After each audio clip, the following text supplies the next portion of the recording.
Thomas the Tank Engine is owned by Mattel. No money is being made off this podcast. It's for entertainment and educational purposes only. Thank you. You might think it's easy, sitting around in a dark shed with nothing to do but stare at a shed door, but once you roll back into the real world, you start to notice things you never noticed before. With no one around, it's easy to notice ghosts floating around, and the only one by your side in that moment is Jesus Christ. And to be honest, he's all you really need. I'm Percy the Green Engine, and this is the Specters of Sodor.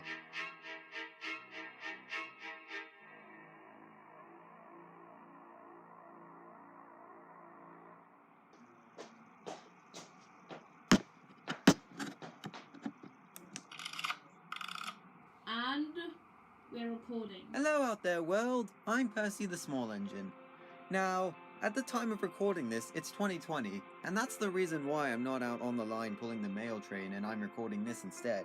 Well, I'm not recording it, my driver's recording it, but anyway, there's a large virus going around the world, and people have to stay inside so they don't get sick, meaning that us engines have to stay inside too, because our drivers are all quarantined and there's nobody around to drive us. But my driver was kind enough to come in the shed and record us so we could look back at this as a funny memory. And he's posting this live on YouTube, so apparently I'm famous now. Woohoo! Anyway, I'd like you all to meet my friends. First up, we have Thomas. Hello, everyone. As well as Edward. Hello. James. Come in my shed, see my new paint. Henry. Enjoy the weather. Emily. Stay safe. And Gordon. Of course you mentioned me last. Oh yeah, Toby's here too. Howdy, crazy youngsters. I always ask if he wants to share my shed, but he always wants to sleep outside. The cold wind is turning me into a rock. What? I thought it was May. Percy, I don't mean to be rude, but can you wrap it up? We should get some sleep. Why? It's not like we're going anywhere tomorrow. You never know, James. God might have something planned for us. Alright, Edward. Goodbye, everyone. Hope you have a good day, and stay safe. Hey, that's my line. We all went to sleep peacefully that night. However, early in the morning, our controller came to my door. Percy, Oh, good morning, sir. try to keep your voice down. I don't want to wake the others. You've got a job to do. Me? Yes. Come along.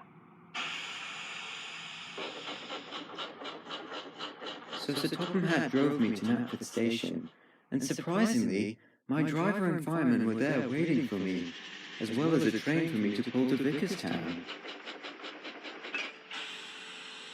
I thought the railway was closed, Sir Topham Hatt.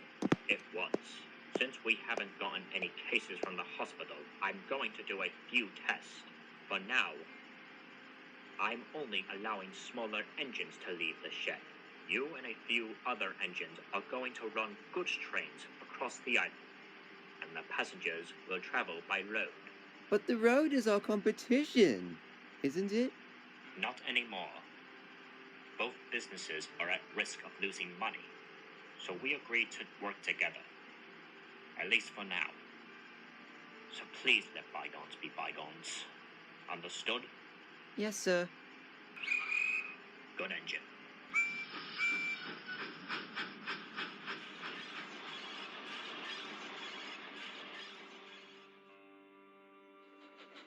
Wow, the main line looks so empty.